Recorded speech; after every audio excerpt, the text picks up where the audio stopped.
নমস্কার বন্ধুরা, Monica's food খাজানাতে সবাইকে স্বাগত। ইডলি খেতে আমরা সকলেই পছন্দ করি। আপনারা অনেক রকম ইডলি খেয়েছেন। আমি আজ আপনাদের তৈরি করে দেখাবো সুজির ইডলি। সামান্য কিছু উপকরণ দিয়ে খুব সহজে সুজির ইডলি আপনারা চটজলদি তৈরি করে নিতে পারেন। খুবই হেলদি একটা রেসিপি, আর সঙ্গে থাকছে চাটনি। তাহলে চলুন দেখে নেওয়া যাক আমার আজকের রেসিপি। ভিডিওটি স্কিপ না করে শেষ পর্যন্ত দেখুন। আশা করছি আজকের রেসিপি সবার ভালো লাগবে। ইডলি তৈরি করতে আমি এখানে নিয়েছি 1 কাপ সুজি, আর নিয়েছি ওই কাপেরই 1 কাপ টক দই,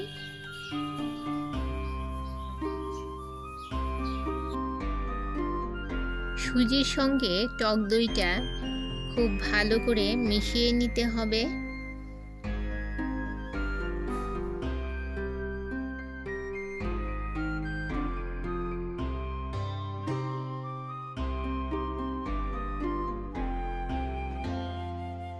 এবারে যে কাপ মেপে আমি সুজি ও টক দই নিয়েছিলাম, সেই কাপেরই হাফ কাপ জল আমি এই সুজিতে অ্যাড করলাম। ভালো করে মিশিয়ে নিয়ে ব্যাটারটা তৈরি করে নেব।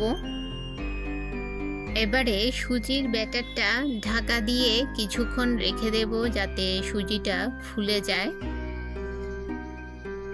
একটা কড়াই নিয়েছি, কড়াইটা খুব ভালো করে গরম করে নিয়ে এতে দিয়ে দিলাম 1 টেবিল চামচ পরিমাণ রিফাইন্ড অয়েল। তেল গরম হলে এতে আমি দিয়ে দেব চিনেবাদাম, রোস্টেড চিনেবাদাম দিয়ে দেব। আমি এখানে 1/3 কাপ রোস্টেড চিনেবাদাম নিয়েছি, আর নিয়েছি 1 টেবিল চামচ রোস্টেড চানা বা ছোলা, ও নিয়েছি কয়েকটা কারি পাতা। লো মিডিয়াম ফ্লেমে সব কিছু নেড়ে চেড়ে 2-3 মিনিট ভেজে নেব।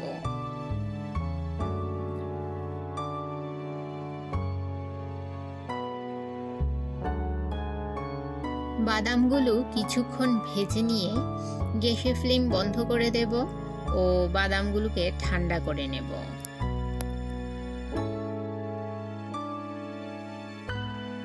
ঠান্ডা হওয়ার পর বাদামগুলো একটা মিক্সি জারে নিয়ে নিলাম, আর এতে দিয়ে দিলাম 3টে কাঁচা লঙ্কা ও 1/3 কাপ পরিমাণে শুকনো নারকেলের গুঁড়ো। আপনারা চাইলে ফ্রেশ নারকেল গুঁড়ো ব্যবহার করতে পারেন। আর এতে দিয়ে দেব কিছু অল্প পরিমাণে ধনেপাতা। আপনারা চাইলে এখানে পুদিনা পাতারও ব্যবহার করতে পারেন। আমি শুধু ধনেপাতা দিয়ে এই চাটনিটা করছি। আর এতে দিয়ে দিলাম সামান্য তেঁতুল। অল্প পরিমাণ জল দিয়ে এর একটা স্মুথ পেস্ট তৈরি করে নেব। এবারে এতে দিয়ে দিলাম স্বাদমতো নুন দিয়ে আমি আরও একবার মিক্সি জারে এই পেস্টটা ঘুরিয়ে নেব। এবারে এই বাদামের পেস্টটা আমি একটা বাটিতে ঢেলে নিচ্ছি। এবারে যে কড়াইতে আমি বাদাম ভেজেছিলাম, সেই তেলেই আমি ফোড়নে দিয়ে দিলাম, তরকার জন্য দিয়ে দিলাম 2টো শুকনো লঙ্কা আর সামান্য সর্ষে, আর দিয়ে দিলাম কয়েকটা কারি পাতা। শুকনো লঙ্কা, সর্ষে ও কারি পাতা আমি কয়েক সেকেন্ড মিডিয়াম ফ্লেমে ভেজে নেব। এর থেকে যখন সুন্দর একটা গন্ধ বের হবে, তখন আমি গ্যাসের ফ্লেমটা বন্ধ করে দিলাম। এবারে এই তরকাটা আমি বাদামের চাটনির মধ্যে ঢেলে নিলাম। বাদামের চাটনির মধ্যে তরকাটা ঢেলে নিয়ে ভালো করে বাদামের চাটনির সঙ্গে মিশিয়ে নেব। দেখুন বন্ধুরা, তৈরি হয়ে গেল আমার বাদামের চাটনি। ইডলির সঙ্গে খাওয়ার জন্য বাদামের চাটনি একদম পুরো রেডি। এবারে আমি ইডলির ব্যাটারটা তৈরি করে নেব। এই যে দেখুন, এখানে আমি যে সুজির ব্যাটারটা রেখেছিলাম, দেখুন সুজিটা ফুলে কতটা হয়ে গেছে, আর জল একদম সুজির মধ্যে টেনে নিয়েছে পুরোটা জল, আর সুজিটাও ফুলে গেছে অনেকটা। এবারে এতে আমি দিয়ে দেব স্বাদ মতো নুন ও সামান্য জল দিয়ে আরও একবার এই ব্যাটারটা আমি মিশিয়ে নেব। আমার চ্যানেলের রেসিপিগুলো যদি আপনাদের ভালো লেগে থাকে তাহলে লাইক, কমেন্ট ও সাবস্ক্রাইব করে আমার পাশে থাকবেন বন্ধুরা। এবারে সুজির ব্যাটারের মধ্যে আমি দিয়ে দিলাম 2 টেবিল চামচ পরিমাণ গাজর কুচি, আর দিয়ে দেব আমি এখানে 1 টেবিল চামচ টমেটো কুচি। এখানে আমি একটা মিডিয়াম সাইজের টমেটো কুচিয়ে নিয়েছি, আর দিয়ে দিলাম কিছু ধনেপাতা। আপনারা আপনাদের পছন্দ মতো সবজি ব্যবহার করতে পারেন, আবার সবজি ছাড়াও আপনারা এই ইডলিটা তৈরি করতে পারেন। বাচ্চারা তো এখন সবজি খেতে বেশি পছন্দ করে না, তাই সবজিগুলো যদি এভাবে এইরকম টিফিনের মধ্যে দিয়ে দেওয়া যায় তাহলে বাচ্চারা অনায়াসে এই সবজিগুলো খেয়ে নিতে পারে। আর এই টিফিনগুলো বাচ্চাদের ভীষণই পছন্দের। বাচ্চা কেন, বড়রাও খুবই পছন্দ করে। বাচ্চা বড় খুবই পছন্দের এই একটা টিফিন, হেলদি একটা রেসিপি, টিফিন রেসিপি। আপনারা যে কোনো সময় জলখাবারে অথবা বিকেলের স্ন্যাক্সে আপনারা এই টিফিনটা তৈরি করে খেতে পারেন। খুবই সহজ ও হেলদি একটা রেসিপি। এই যে দেখুন, আমার ইডলির একদম পারফেক্ট ব্যাটার তৈরি হয়ে গেছে। এবারে এখানে নিয়ে নিলাম আমি একটা ইডলি স্ট্যান্ড। আপনাদের কাছে যদি এই রকম ইডলি স্ট্যান্ড না থাকে তাহলে আপনারা ছোট স্টিলের বাটির মধ্যেও এই ইডলিটা তৈরি করতে পারেন। এখন এই ইডলি স্ট্যান্ডটার মধ্যে ভালো করে তেল ব্রাশ করে নেব। সমস্ত ইডলি স্ট্যান্ডের মধ্যে আমি তেল ব্রাশ করে নিচ্ছি। বন্ধুরা, যারা আমার ভিডিওটি দেখছেন অথচ এখনও আমার চ্যানেলটি সাবস্ক্রাইব করেননি, তাদের কাছে অনুরোধ, আমার চ্যানেলটি সাবস্ক্রাইব করে আমার পাশে থাকুন। আর আমার চ্যানেলের সুন্দর সুন্দর রেসিপি পেতে, নতুন নতুন রেসিপি পেতে পাশে থাকা বেল আইকনটি প্রেস করে রাখুন, যাতে যখনই আমি কোনো ভিডিও আপলোড করি তার নোটিফিকেশন যেন পৌঁছে যায় আপনার কাছে। অবশ্যই আপনারা পাশে থাকা বেল আইকনটি প্রেস করে রাখুন। সমস্ত ইডলি মোল্ডগুলো আমি এভাবে তেল দিয়ে ব্রাশ করে নিয়েছি।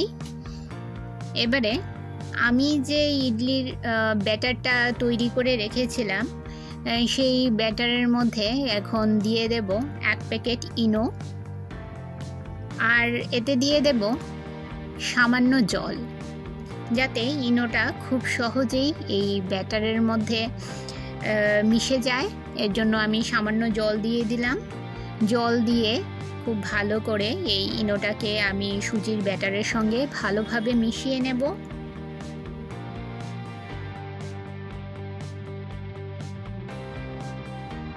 এবারে যে ইডলি স্ট্যান্ডের মধ্যে মোল্ডগুলোর মধ্যে আমি যে তেল মাখিয়ে রেখেছিলাম, ব্রাশ করে রেখেছিলাম, সেই মোল্ডগুলোতে আমি অল্প অল্প ইডলির মিশ্রণ নিয়ে ঢেলে দেব। পুরো মোল্ড ভর্তি করে আপনারা ইডলির মিশ্রণটা দেবেন না, কারণ এটা হওয়ার পর আরও ফুলবে। এটা ফোলার জন্য জায়গা রেখে তারপর আপনারা ইডলির মিশ্রণটা দেবেন। আমি অল্প অল্প করে সামান্য জায়গা রেখে আমি ইডলির মিশ্রণটা ছাঁচের মধ্যে দিয়ে দিচ্ছি। এভাবে আমি সমস্ত ছাঁচের মধ্যে ইডলির মিশ্রণগুলো ঢেলে নেব।